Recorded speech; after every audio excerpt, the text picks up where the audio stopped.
Hello everyone, welcome to my channel incredible scholars. आज के इस वीडियो में हम डिस्कस करने वाले हैं पॉवर्टी लाइन के बारे में, इसकी मीनिंग और इसके एस्टिमेशन के बारे में। ये टॉपिक बेसिकली हमारा जो क्लास 9th का चैप्टर है poverty as a challenge economics में, उससे रिलेट करता है।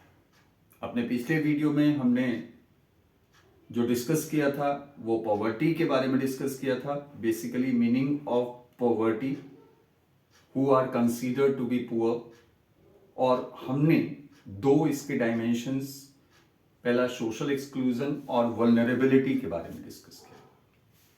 इसी सीरीज में जो हमारा नेक्स्ट टॉपिक है दैट इज पॉवर्टी लाइन। ठीक है, तो पॉवर्टी लाइन सबसे पहले हमें इसका मीनिंग समझना है और फिर हम इसके एस्टिमेशन के बारे में बात करेंगे कि भाई किस तरह से हम पॉवर्टी लाइन को एस्टिमेट करते हैं। तो शुरुआत करते हैं meaning of poverty line. Poverty line क्या है? बहुत सिंपल लैंग्वेज में अगर हम कहें तो पॉवर्टी लाइन ये हमारी एक इमेजिनरी लाइन है minimum level of income and consumption की, जो हमारे पुअर को सेपरेट करती है फ्रॉम द नॉन पुअर। ठीक है, तो poverty line it refers to an imaginary line that separates poor from non-poor, poor from non-poor, poor from non-poor। ठीक है, यानी कि वो इमेजिनरी लाइन जो हमारे पुअर फैमिलीज को सेपरेट करेगी किससे? नॉन पुअर फैमिलीज से। तो उस लाइन को हम क्या बोलते हैं? Poverty line. It is the line that defines the minimum level of income and consumption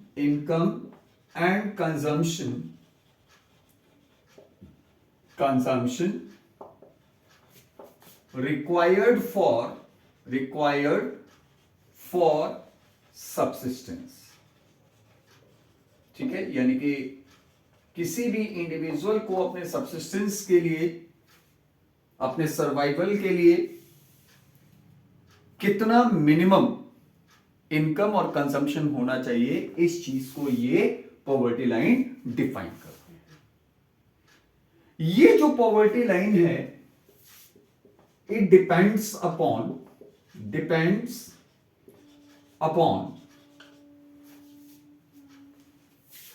price level and the level of development। दो चीजों पर डिपेंड करेगी, एक तो प्राइस लेवल पर और दूसरा लेवल ऑफ डेवलपमेंट पर। यानी कि जो हमारी पॉवर्टी लाइन है इट इज नॉट फिक्स्ड। ठीक है, पॉवर्टी लाइन ऐसा नहीं है कि एक बार आपने फिक्स कर दिया तो हमेशा के लिए फिक्स हो जाएगी। Why? Because the prices of essential commodities, जो भी हमारी बेसिक रिक्वायरमेंट्स की जो भी कमोडिटीज होती हैं, जो सर्विसेज होते हैं, उनके प्राइसेस हमारे क्या होते हैं? चेंज होते हैं। And depending upon the change in price level, ये जो हमारी पॉवर्टी लाइन है ये भी हमारी क्या होती है? चेंज होती है फ्रॉम टाइम टू टाइम। ठीक है, यानी कि आप ये नहीं कह सकते कि जो पॉवर्टी लाइन फिक्स की गई थी 1970 में वो आज हमारा उतनी ही एप्लीकेबल होगी 2024 में या 2025 में या आज से 10 साल बाद। ठीक है, क्योंकि with the passage of time जो आपका प्राइस लेवल था वो भी हमारा क्या हुआ? चेंज हुआ। And depending upon the price level, ठीक है, जो पॉवर्टी लाइन जो हमारी 1970s में थी वो आज नहीं है, और जो आज है वो आज से 10 साल बाद नहीं होगी, इसकी डेफिनेशन चेंज होगी। ठीक है, और दूसरा डिपेंड करता है लेवल ऑफ डेवलपमेंट पर, क्योंकि with the level of development जो हमारे सोशल परसेप्शंस हैं, जो सोशल नॉर्म्स हैं, वो भी हमारे चेंज होते हैं। ठीक है, यूजुअली अगर आप एक जनरल सेंस में बात करें तो इंडिया में if a person is not owning a car, तो वो हमारा जरूरी नहीं है कि वो पुअर फैमिली को हम उसको पुअर की कैटेगरी में रखें। लेकिन if the person is living in the USA, तो अगर उसके पास कार नहीं है तो we place that person into the category of a poor. तो ये हमारा डिफरेंस किसकी वजह से है? This is just because of level of development, difference in the level of development. तो ये दो चीजें हमको ध्यान में रखनी पड़ेगी कि जो हमारा पॉवर्टी लाइन है, it is not fixed, it always depends upon the level of price as well as the level of development. ठीक है, अब पॉवर्टी लाइन का estimation of poverty line.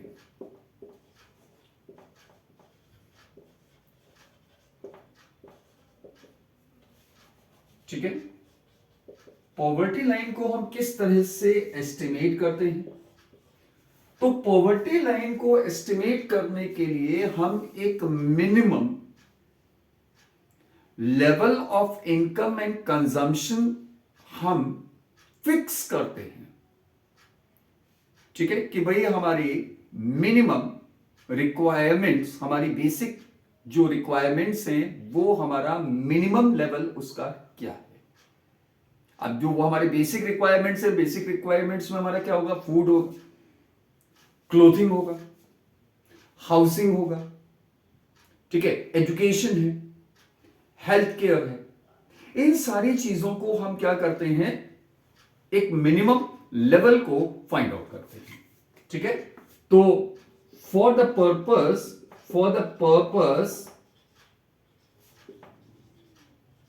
of estimation of poverty line,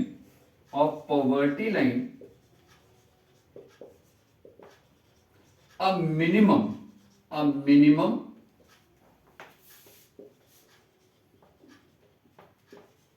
level of consumption of basic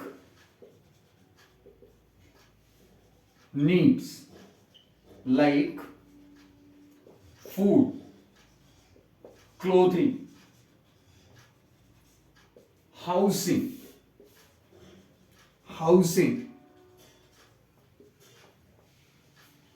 healthcare, education, etc. is determined. सबसे पहला काम हमें क्या करना है कि भाई हमको फूड कितना चाहिए, फूड रिक्वायरमेंट कितना चाहिए, कितना हमारा क्लोथ चाहिए, मिनिमम रिक्वायरमेंट्स, हाउसिंग पर कितना खर्च करना है हमको, मिनिमम, हेल्थ केयर पर कितना खर्च करना है, मिनिमम, एजुकेशन पर कितना खर्च करना है, मिनिमम। इन सभी चीजों को क्या कर लिया जाता है? एस्टिमेशन कर लिया। सबसे पहले इनको डिटरमाइन किया जाता है। ठीक है, क्लीन ड्रिंकिंग वाटर भी है, आपका फ्यूल भी है।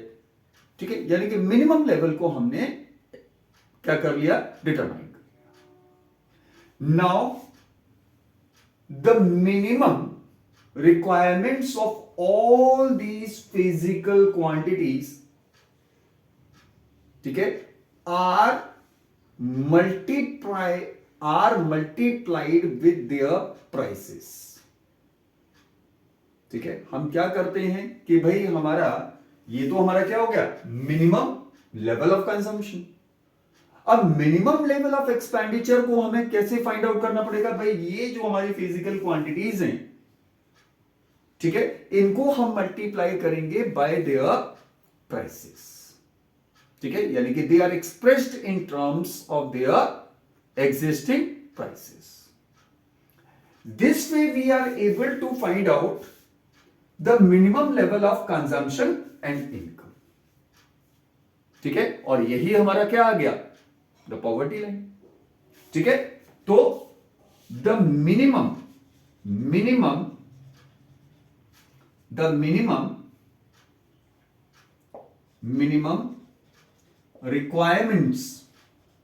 requirements of all these physical quantities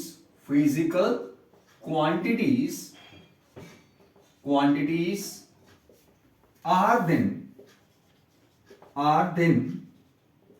multiplied by their prices, ठीक है, to get a minimum level of income required। ठीक है, यानी कि हमने उसके प्राइसेस से जो हमारी मिनिमम जो रिक्वायरमेंट्स थी उसको, उनकी क्वांटिटीज को हमने फाइंड आउट किया और उसको हमने मल्टीप्लाई कर दिया किससे, उनके प्राइसेस से। तो हमारे पास एक मिनिमम इनकम हमको कितनी चाहिए ये हमारे पास एस्टिमेट हो गया। तो we got a minimum level of income required to consume, ठीक है, अवर बेसिक नीड्स। तो यानी कि हमको एक पॉवर्टी लाइन एस्टिमेशन हो गया। इंडिया में जो हमारा फूड रिक्वायरमेंट, अब इसमें सबसे ज्यादा इंपॉर्टेंट जो चीज है that is determination of food requirement. अब इंडिया में जो हमारा फूड रिक्वायरमेंट है, ठीक है, उसको एस्टिमेट किया जाता है इन terms of calorie consumption. In India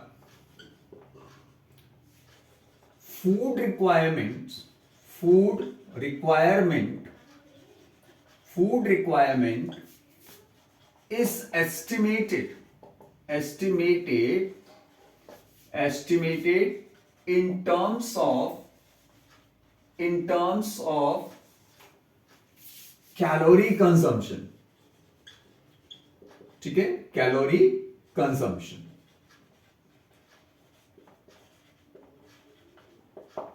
ठीक है, अब जो हमारे फूड रिक्वायरमेंट से जो भाई बेसिकली हमको फूड से क्या मिलती है, एनर्जी, और उस एनर्जी को मेजर किया जाता है इन टर्म्स ऑफ कैलोरीज। तो इंडिया में बेसिकली हम जो है वो पॉवर्टी लाइन, जो फूड रिक्वायरमेंट है उसको एस्टिमेट करते हैं इन टर्म्स ऑफ कैलोरी कंजम्पशन। अब डिफरेंट हमको क्या चाहिए, अपना इस कैलोरी कंजम्पशन को पूरा करने के लिए we require the different food items. ठीक है, तो बेसिकली हमारा पहले फॉर रूरल एरियाज, ठीक है, जो मिनिमम कैलोरी रिक्वायरमेंट है, ये हमारा है 2400 कैलोरीज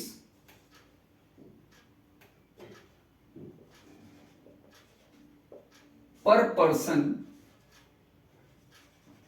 पर डे। यानी कि रूरल एरियाज में एक आदमी को अपनी कैलोरी रिक्वायरमेंट को पूरा करने के लिए, ठीक है, उसकी जो कैलोरी रिक्वायरमेंट है वो हमारी 2400 कैलोरीज पर डे की है। अर्बन एरियाज में, फॉर अर्बन एरियाज ये जो हमारा मिनिमम कैलोरी रिक्वायरमेंट है, कैलोरी रिक्वायरमेंट, ये हमारा 2100 कैलोरीज, ठीक है, पर पर्सन पर डे है। अब आप देख रहे हो कि रूरल एरियाज में हमारा जो कैलोरी रिक्वायरमेंट है वो ज्यादा है अर्बन एरियाज के कंपैरिजन में। इसका रीजन क्या है?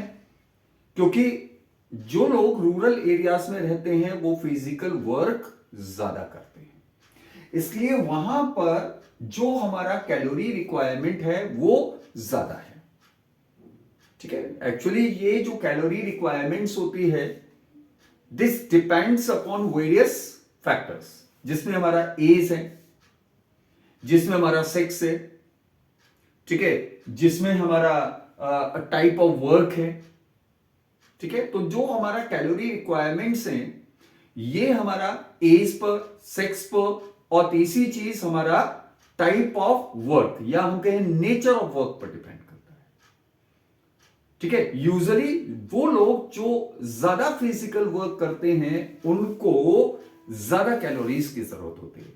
और इसलिए आपने कभी अगर नोटिस किया हो तो जो हमारा लेबर जो होता है, ठीक है, जो लेबर क्लास के जो लोग होते हैं जो फिजिकल वर्क ज्यादा करते हैं उनकी डाइट भी ज्यादा होती है, ठीक है। इसी तरह से अगर हम बच्चों की बात करें तो उनका कैलोरी रिक्वायरमेंट ज्यादा होता है क्योंकि they are in the growing age compare to old age people, ठीक है। तो जैसे जैसे हमारी एज बढ़ती है वैसे वैसे हमारी कैलोरी रिक्वायरमेंट्स कम होती है। फिर कैलोरी रिक्वायरमेंट्स हमारी डिपेंड करेगी किस चीज पर? हमारे नेचर ऑफ वर्क पर। जो लोग फिजिकल वर्क ज्यादा करते हैं, ठीक है, उनकी कैलोरी रिक्वायरमेंट ज्यादा होगी, जो मेंटल वर्क करेंगे उनकी कैलोरी रिक्वायरमेंट कम होगी। और साथ ही साथ ये डिपेंड करता है हमारा आपका सेक्स पर भी। Usually the males required more calories compare to females, ठीक है। तो ये जो हमारे कैलोरी रिक्वायरमेंट्स हैं रूरल एरियाज के लिए हमारा मिनिमम 2400 कैलोरीज और अर्बन एरियाज के लिए मिनिमम हमारा 2100 कैलोरीज पर पर्सन पर डे। अब ये जो हमारा कैलोरीज जो हमको मिलती हैं, अब इस कैलोरीज को ऑब्टेन करने के लिए या उसको प्रिक्योर करने के लिए, ठीक है, हमको क्या करना पड़ेगा? We are using variety of food items, ठीक है, जिसमें हमारे सेरेल्स भी होंगे, जिसमें हमारा ऑयल भी होगा, ठीक है, जिसमें हमारा मिल्क भी है, जिसमें हमारा वेजिटेबल्स हैं, जिसमें हमारी पल्सेस हैं, ठीक है, जिसमें हमारा आपका फ्रूट्स भी हो सकते हैं। तो यूजुअली हमने क्या किया कि भाई इस मिनिमम कैलोरी रिक्वायरमेंट को पूरा करने के लिए या इस मिनिमम कैलोरी रिक्वायरमेंट पूरा करने के लिए हमको कितनी क्वांटिटी किसकी चाहिए? सेरेल्स की चाहिए। हमको कितनी क्वांटिटी मिल्क की चाहिए? हमको कितनी क्वांटिटी, ठीक है, वेजिटेबल्स की चाहिए? हमको कितनी क्वांटिटी ऑयल या घी की चाहिए? हमको कितनी क्वांटिटी में फ्रूट्स चाहिए? ठीक है, तो इन सभी का एक मिनिमम क्वांटिटी, क्योंकि ये मिनिमम कैलोरी रिक्वायरमेंट है, तो we are able to get a minimum quantity of all the different food items, जिससे हमारी ये मिनिमम कैलोरी रिक्वायरमेंट्स पूरा हो सकती है। अब जब हमारे पास मिनिमम क्वांटिटी हमको पता लग गया तो हम क्या करेंगे? सीधा सीधा उस मिनिमम क्वांटिटी को, ठीक है, खरीदने के लिए हमको कितना पैसा चाहिए, ठीक है, how much money is required to purchase that minimum quantities of different food items, जिससे कि हमारी ये मिनिमम कैलोरी रिक्वायरमेंट पूरा हो पाए। तो we are able to get a minimum level of consumption, ठीक है, एंड इनकम। हमको एक मिनिमम लेवल ऑफ इनकम हमारे पास आ जाती है, एस्टिमेट हो जाती है, हम डिटरमाइन कर लेते हैं कि भाई मिनिमम हमको इतना चाहिए। एज पर द 2011, ठीक है, जो 2011 में जो हमारा पॉवर्टी लाइन जो फिक्स की गई है, दैट इज ठीक है, for urban areas, urban areas में हमारा दिस इज ₹1000 पर पर्सन पर मंथ। ठीक है, यानी कि if a family of 5 persons is living in urban area, ठीक है, तो उसको मिनिमम कम से कम 5,000 रुपया महीना चाहिए अपनी इस मिनिमम कैलोरी रिक्वायरमेंट को पूरा करने के लिए। और इसी तरह से फॉर रूरल अगर रूरल एरियाज की बात करें तो दैट इज ₹816 पर पर्सन पर मंथ। ठीक है, अर्बन एरियाज में हमारा 1000 और रूरल एरियाज में ₹816। ऐसा क्यों? रूरल एरियाज के लिए आप देख रहे हो कैलोरी रिक्वायरमेंट ज्यादा है, लेकिन उसके लिए हमारा जो मिनिमम इनकम लेवल जो हमने फिक्स किया है दैट इज लेस। ठीक है, क्योंकि हमारा रूरल एरियाज में जो प्राइस लेवल होता है, प्राइस जो होते हैं कमोडिटीज के, वो हमारा अर्बन एरियाज के कंपैरेटिवली कम होते हैं।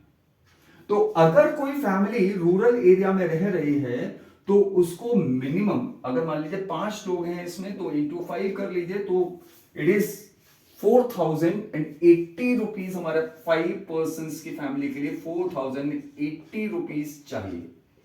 और अगर अर्बन एरिया में हमारा रह रही है ये फैमिली, तो इंटू 5 हम करेंगे तो ₹5000 इज द मिनिमम रिक्वायरमेंट। अब अगर हमारी फैमिली की इनकम ₹5000 है, अगर वो अर्बन एरिया में रह रही है, तो वो हमारी बिलो पॉवर्टी लाइन नहीं है, उसको हम पुअर कंसीडर नहीं करेंगे।